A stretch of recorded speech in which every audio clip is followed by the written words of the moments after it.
25 سال پہلے جب شہزاد ڈوگر نے سوہا جان کے عشق میں علیزے کو طلاق دی، تب علیزے نے طلاق لینے کا کہا ضرور تھا، مگر اندر کہیں اس کے دل کی گہرائی میں یہ خواہش بھی تھی کہ شہزاد ڈوگر ایسا نہ کرے۔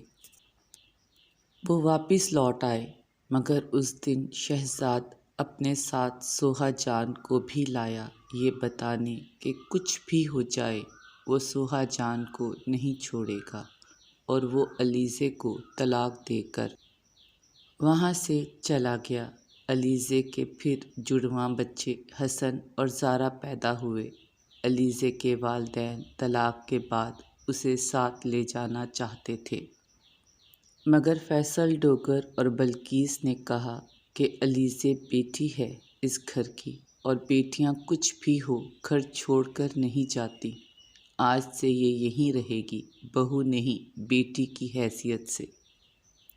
معظم عباسی اور مریم نے بہت کوشش کی، مگر علیزے کی بھی یہی خواہش تھی کہ اس کے بچے اپنے دادا دادی کے سامنے پلے بڑھیں۔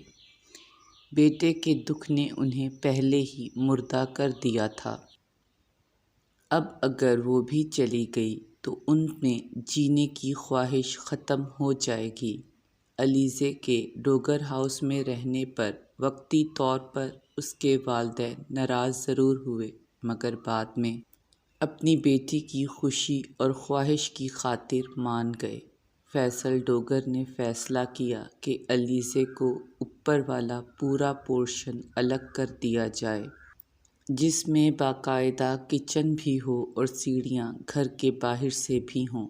یہ بھی علیزے ہی کی خواہش تھی کہ اگر کبھی شہزاد واپس لوٹ آئے تو اسے آنے سے روکا نہ جائے۔ وہ صرف یہ چاہتی تھی کہ اس کا سامنا نہ ہو تو بہتر ہے اس کے لیے اوپر کے پورشن کو باہر سے سیڑھیاں بنوا دی جائیں۔ بچوں کے تھوڑے سے سمجھدار ہوتے ہی فیصل اور بلقیس نے علیزے کو پریکٹس کرنے کے لیے بھی منا لیا، اور اس طرح علیزے کی زندگی روٹین میں آ گئی۔ اس کا سفر اپنے خوابوں کی تعبیر کی طرف شروع ہو گیا، اور وہ شہزاد کے غم کو بھولنا شروع ہو گئی۔ وقت گزرتا رہا، شہزاد کو اس کے جڑواں بچوں کی پیدائش کی خبر کوئی 2 ماہ بعد ملی، مگر اس نے ان کو آ کر ملنے کی بھی زحمت گوارا نہیں کی۔ گھر والوں نے اس سے ہر طرح کا رابطہ ختم کر دیا، مگر فیصل نے رابطہ ختم کر کے بھی نظر رکھی تھی اس پر۔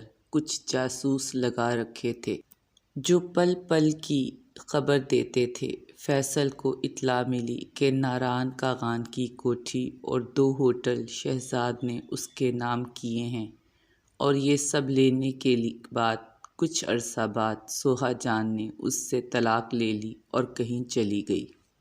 10 سال پہلے شہزاد نے کچھ عرصہ اس کے غم میں گزارا، لیکن جلد ہی اس کی زندگی میں امریکہ میں رہائش پذیر پاکستانی پاپ سنگر آ گئی۔ الغرض کہ اس طرح در بدر کی ٹھوکریں کھاتے اور پیسہ لٹاتے 10 سال گزر گئے۔ شہزاد نہ تو ان 10 سالوں میں گھر آیا اور نہ ہی گھر والوں کی کوئی خبر رکھی۔ البتہ فیصل کو اس کے ہر پل کی خبر رہتی۔ 10 سالوں کے دوران فیصل نے اس کے سارے کاروباری معاملات کو خود دیکھنا شروع کر دیا۔ آہستہ آہستہ شہزاد کے اکاؤنٹ میں پیسے دن بدن کم ہونے لگے۔ جیسے ہی اس کے اکاؤنٹس میں پیسوں کی کمی ہوئی، اس کے گرد منڈلانے والی تتلیوں میں بھی کمی ہوتی گئی۔ اور پھر ایک وقت ایسا بھی آیا جب شہزاد بالکل اکیلا رہ گیا۔ وہ واپس گھر جانا چاہتا تھا، مگر کیسے اسے سمجھ نہیں آ رہی تھی، جبکہ اتنے سالوں میں اس نے کبھی گھر والوں کی خیر خبر نہیں رکھی تھی۔ اس نے اپنی والدہ کو فون کیا تو انہوں نے نہایت روکھے انداز میں پوچھا، کیا ہوا؟ پیسے ختم ہو گئے؟ ڈلوا دوں اکاؤنٹ میں تمہارے؟ لمحہ بھر کو شہزاد کو لگا کہ ماں بن دیکھے بھی اس کے دل کا حال جانتی ہے۔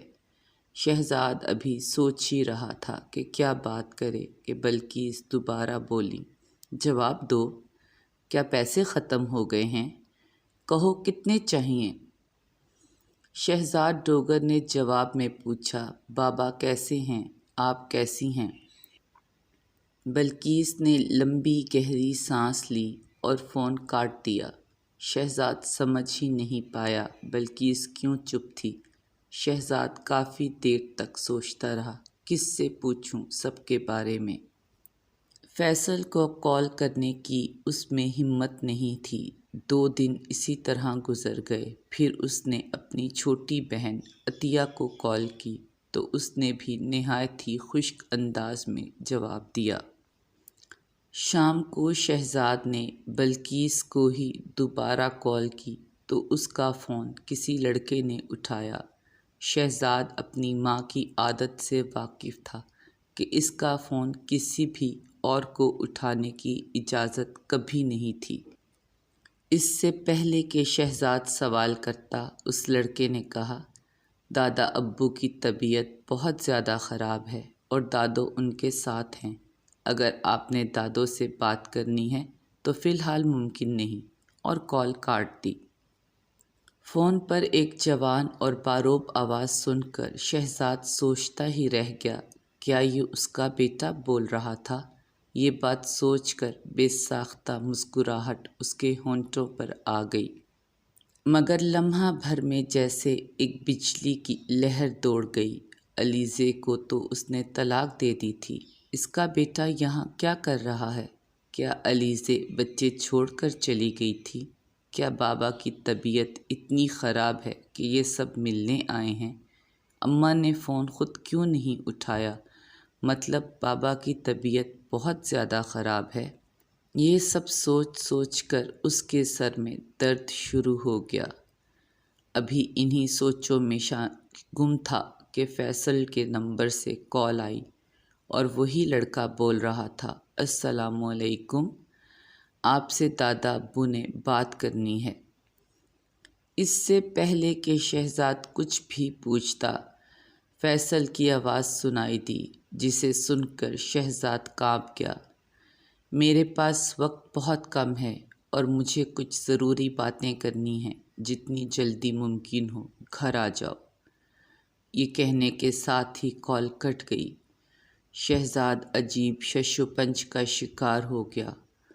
اٹھا، نہا دھو کر کپڑے بدلے، بال بنانے کے لیے آئینے کے سامنے آیا تو کسی کو خود پر ہنستے ہوئے دیکھا، مگر کون تھا وہ جو اس کے سامنے اس پر ہی ہنس رہا تھا؟ اس کا ضمیر؟